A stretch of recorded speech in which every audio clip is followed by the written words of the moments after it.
सबसे बड़ा आफरीन है मोदी साहब को, ये कहूंगा कि उनका सबसे बड़ी अचीवमेंट ये है कि उन्होंने नेशनलिज्म डेवलप किया है। भारत को उन्होंने नेशनलिज्म दिया है, हिंदुइज्म दिया है, हिंदुओं का Hindus country for Hindustan, Hindustan belong to Hindus से सख्त लबो लहजा अपनाया गया है। पाकिस्तान भारत को निशाना बनाने वाली तंजीमों के खिलाफ कार्रवाई करे, ये अहकाम दिए गए हैं। जबकि दहशतगर्दी के मामले पर डू मोर का मुतालबा एक बार फिर कर दिया। दुनिया ने इनको डॉलर देने बंद कर दिए, अमेरिका ने डॉलर देने बंद कर दिए। अब ये कंफ्यूज है कि यार हमें डॉलर क्यों नहीं दे रहे, अभी तक तो दे रहे थे। मैं यही पाकिस्तानियों को कहना चाहता हूं कि तुम कभी भी अहम नहीं थे, तुमसे झूठ बोला है, तुमने अल्लामा इकबाल के प्रोपेगेंडा को बिलीव करा कि तुम शाहीन हो। तुम कोई शाहीन वाहीन नहीं हो, तुम्हारी कोई परवाह जो है वो इंडिया के जो सिटीजन हैं, लोग हैं, उनके लिए वीजा फ्री ट्रेवल जो है उसको ऑफर कर दिया। जबकि हमारी तरफ ये हुआ है कि आज की खबर ये है कि जो हम रशियन ऑयल ले रहे थे रशिया से, उसको सस्पेंड कर दिया गया है। ओवरऑल पॉलिटिक्स में इंडिया का जो क्लाउट है बहुत ज्यादा है। एक वजह यह है कि चाइना को काउंटर करने के लिए पाकिस्तान तो नहीं ना इस्तेमाल हो सकता, तो इंडिया को ही वो समझते हैं कि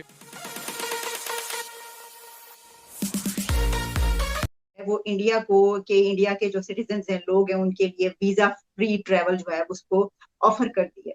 जबकि हमारी तरफ ये हुआ है कि आज की खबर ये है कि जो हम रशियन ऑयल ले रहे थे रशिया से, उसको सस्पेंड दुनिया ने इनको डॉलर देने बंद कर दिए, अमेरिका ने डॉलर देने बंद कर दिए। अब ये कंफ्यूज है कि यार हमें डॉलर क्यों नहीं दे रहे, अभी तक तो दे रहे थे।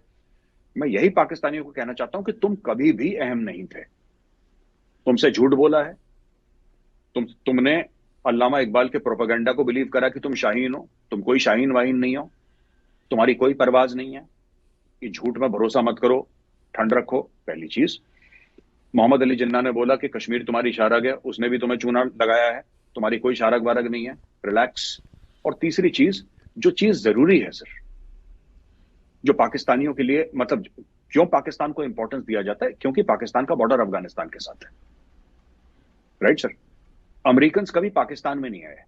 अगर पाकिस्तान अहम होता, पाकिस्तान जरूरी होता, तो American would have landed up inside Pakistan. हाँ, एयर बेसेस उनको मिले, उनको लॉजिस्टिकल सपोर्ट मिला, वो अलहदा बात है, लेकिन they never invaded Pakistan and they could have done it before. Pakistan का तो न्यूक्लियर बॉम्ब 90s में आया, वो 70s 80s में निपटा देते पाकिस्तान को। उन्होंने कभी नहीं करा।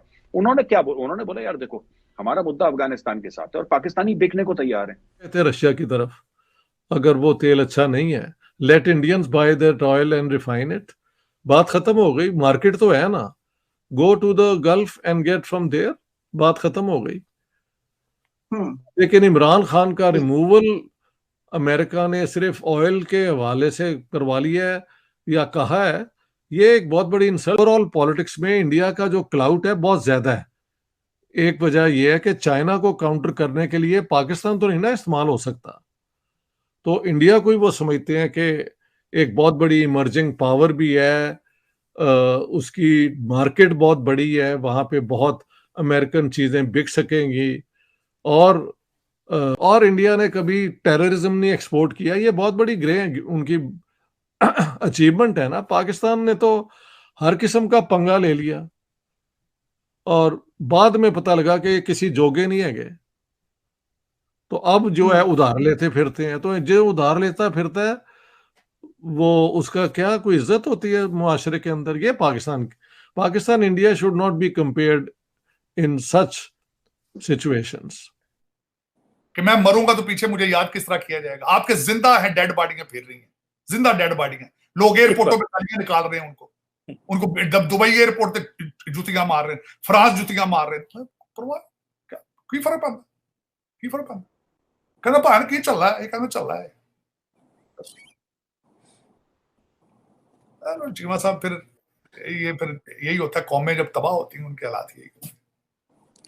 लेकिन दुख है, उसकी वजह यह है कि मैं सबसे बड़ा आफरीन है मोदी साहब को, ये कहूंगा कि उनका सबसे बड़ी अचीवमेंट ये है कि उन्होंने नेशनलिज्म डेवलप किया है। भारत को उन्होंने नेशनलिज्म दिया है, हिंदुइज्म दिया है, हिंदुओं का Hindus country for Hindustan, Hindustan belong to Hindus. Don't think about it, is their country. उन्होंने उनको प्राइड दी है, उन्होंने नेशनलिज्म दिया, उनको भी दिया या डायस्पोरा को भी दिया। उनकी तरक्की का सबसे बड़ा सीक्रेट ये, और आपकी पस्ती का सबसे बड़ा सीक्रेट यही है कि आपके अंदर नेशनलिज्म कोई नहीं। दिहाड़ियां ला रहे हो, कहने सुनामी क्यों नहीं आया वर्ल्ड पॉलिटिक्स में? अभी तक अमेरिका कांप क्यों नहीं गया? अभी तक भारत थर थर क्यों नहीं कांप रहा? अभी तक चाइना में दंगे फसाद क्यों नहीं, आखिर इमरान खान जेल में। सर मुझे कहना नहीं चाहिए किसी के लिए, और भगवान इमरान खान को लंबी उम्र दे, anybody sir for that matter, मैं हूं, इमरान खान कोई भी है, लंबी उम्र दे। इमरान खान कल अगर मर भी जाता है, किसी को 2 रुपए का फर्क नहीं पड़ेगा सर। मैं अमेरिका की बात कर रहा हूं, और मेरा एग्जाम्पल शायद गलत है, मुझे नहीं कहना चाहिए किसी के लिए, और फिर मैं कह रहा हूं भगवान उसको लंबी उम्र दे, लेकिन fact of the matter is, कल एक बात बताइए सर, कल मैं मर जाता हूं, किसी को फर्क पड़ेगा मेरे घर वालों के अलावा? Nobody cares. गौरव आर्या जैसे करोड़ों पड़े हैं सड़क पे चल रहे हैं, मारे मारे फिर रहे हैं मेरे जैसे।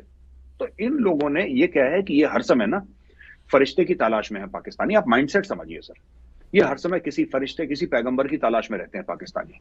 कोई ऊपर से आएगा जिसको अल्लाह ने भेजा होगा, और वो चुटकी बजाएगा और सारी प्रॉब्लम सॉल्व हो जाएगी, क्योंकि उनको खुद मेहनत करने की आदत तो नहीं है।